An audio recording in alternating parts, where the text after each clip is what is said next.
Agora a gente vai comentar sobre a reprodução das algas.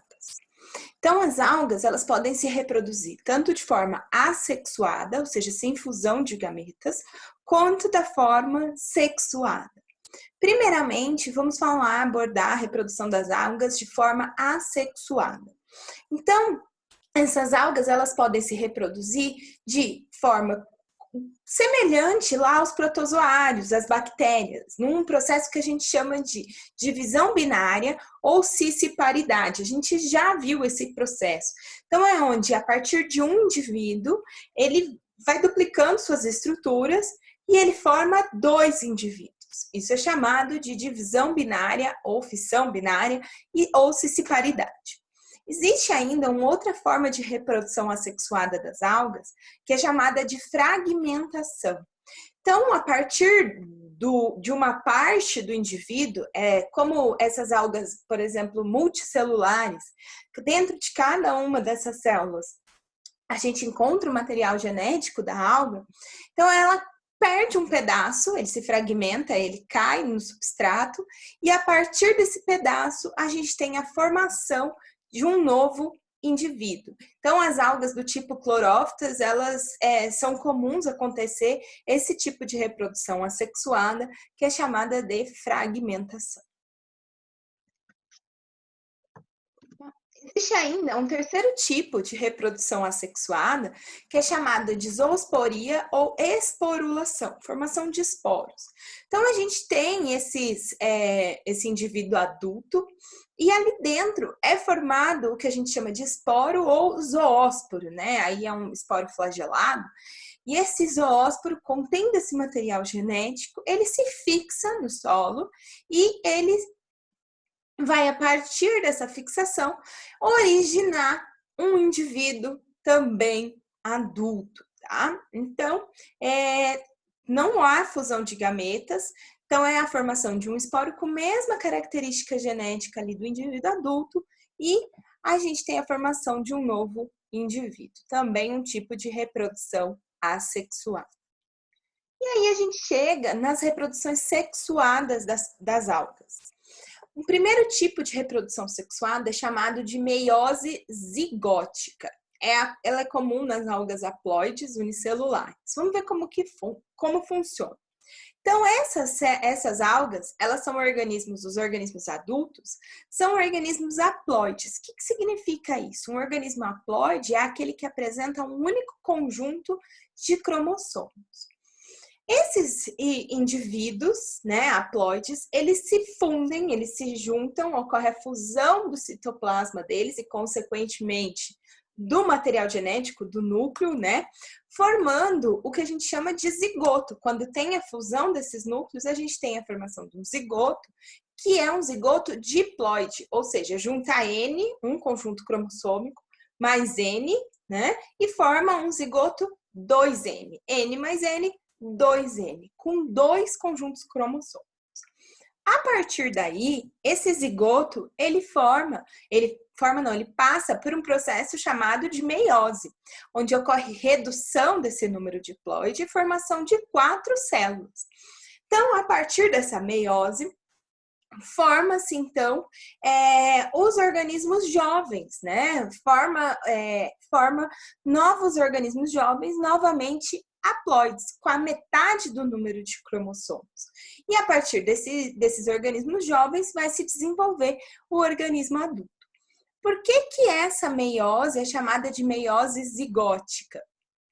Porque a meiose ocorre ali no zigoto, né? Então, depois da fusão desses núcleos dos organismos adultos, a gente tem a formação do zigoto e aí ocorre a meiose. Tá? Não ocorre para a formação de gametas, ocorre ali depois do zigoto já estar pronto.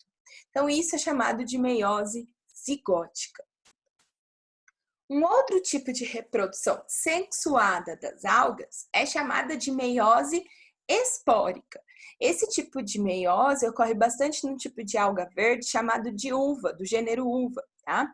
Então, nesse tipo de reprodução, a gente tem um indivíduo adulto, que é chamado de esporófito, E aí, esse indivíduo adulto, ele é diploide. Então, tem 2 conjuntos de cromossomos. 2N igual a 26 cromossomos. Esse indivíduo adulto, ele vai sofrer uma meiose e vai lá nas suas células formar os esporos. Os esporos que agora, como sofreu o processo de meiose, reduz o número de diploide para N, o conjunto cromossomo para N, e o número de cromossomos para 13, porque já que reduziu a metade, esses indivíduos vão ter a metade dos cromossomos. Produzido esses esporos vão dar origem ao que a gente chama de gametófito. São organismos, indivíduos, estruturas haploides, com a metade do número de cromossomos, onde vão ser originados os gametas. Então, a partir dali, vai dar origem ao gameta feminino e ao gameta masculino, tá? Esses gametas, com essa metade do número de cromossomos, vão se fundir e formar o zigoto, novamente diploide, que vai dar origem ao indivíduo adulto, o esporófito. Notem, esse tipo de ciclo, onde a gente tem uma fase diploide e uma fase haploide do indivíduo, alternando, a gente chama de alternância de gerações ou metagênese. Isso aí é comum em plantas, lembra? A gente ainda não viu, né? Mas a gente vai ver, quem já viu, né? Nas briófitas e pteridófitas, a gente tem esse estilo de alternância de gerações. Nesse caso aí, a gente tem o indivíduo adulto, o esporófito, diploide, e o indivíduo intermediário, né, ele é passageiro, onde tem a formação dos gametas, chamados de gametófito, né, e haploide. Então, notem, por que é chamado de meiose espórica? Porque a meiose ocorre ali no início, para a formação dos esporos, tá? Então, por isso que é chamado de meiose espórica. E existe ainda um terceiro tipo de reprodução sexuada das algas, que é chamado de conjugação. Para vocês já acompanharam as aulas do reino Monera, a gente falou de conjugação. Depois a gente falou no protista, lá nos paramécios, também de conjugação.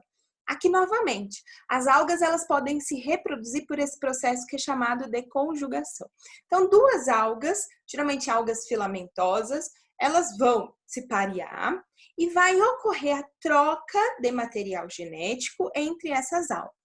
Então, o citoplasma de uma célula é transferida para outra, né? E aí dentro dessa outra célula ocorre a fusão dos núcleos e a formação de um zigoto. A partir desse zigoto ocorre o processo de meiose, e aí ocorre a formação dos indivíduos jovens, novos filamentos que vão dar origem a esse filamento adulto. Então, esse é o processo de conjugação que também ocorre nas algas. Para terminar a nossa aula sobre as algas, eu vou trazer aqui alguns exemplos da importância ecológica e também econômica das algas. Então, vejam só, a gente já comentou sobre algumas coisas disso. As algas são as principais fontes de oxigênio da Terra. 90% do oxigênio presente na Terra é produzido pelas algas. As algas também são fonte de alimentação. Principalmente na cultura ocidental, tem uma alga aí, quem gosta, né, de sushi, eu também gosto, não sou ocidental, mas gosto. Tem uma alga que é chamada de nori, que ela é utilizada para fazer aí sushis, para fazer o temaki, né, quem já comeu. E tem essa alga que é chamada de nori, principalmente formada por algas vermelhas ou algas pardas, são importantíssimos porque são fontes de proteínas, sais minerais, né? Vitaminas. Então, as algas têm importância na alimentação. As algas também são importantes para a produção de fertilizantes, usado em hortas, na agricultura de uma forma geral. São também, principalmente na cultura ocidental, fontes de remédios. Então, são utilizados para a fabricação de remédios para dor de estômago, remédios para sistema nervoso. E através das algas, a gente tem a obtenção de substâncias chamadas de agar, alginatos ou carrageninas. Essas substâncias são colóides que formam como se fosse uma gelatina. São muito utilizados em laboratório para a formação do agar-agar, que é utilizado para formar essas placas onde a gente vai fazer culturas de bactérias, de fungos. São também muito utilizados em espessantes alimentícios, então para fabricar sorvetes, gelatinas e outras substâncias, são utilizados agar, tá? Ou carragenina. Então, com isso, a gente termina o nosso estudo das algas. Mas como vocês já estão aí meio sabendo, tá rolando um negócio diferente aí no nosso cursinho. E na aula passada, eu falei para vocês ficarem ligados, quem assistiu a aula anterior, sobre uma relação ecológica, né? Eu falei para vocês lá sobre o amensalismo, que ocorre lá naquele processo da maré vermelha. Então, agora, quem assistiu a aula anterior, né? E vocês sabem que está rolando essa promoção aí, esse negócio diferente do nosso cursinho, eu gostaria que mandasse para o Éder, né, uma resposta sobre o que é essa relação ecológica. Vocês vão pesquisar o que é o amensalismo, um tipo de relação ecológica, e também responder lá para o Éder, além do que é o amensalismo, em qual grupo das algas que ocorre esse tipo de relação. Então, qual grupo de algas ocorre o fenômeno da maré vermelha e o que é o amensalismo? Essa é a resposta que vocês têm que mandar lá no WhatsApp para o Éder, tá bom? Então, na próxima aula, a gente vai começar um assunto totalmente novo. A gente vai começar a falar sobre embriologia. Então, bons estudos. Qualquer dúvida, estamos por aqui.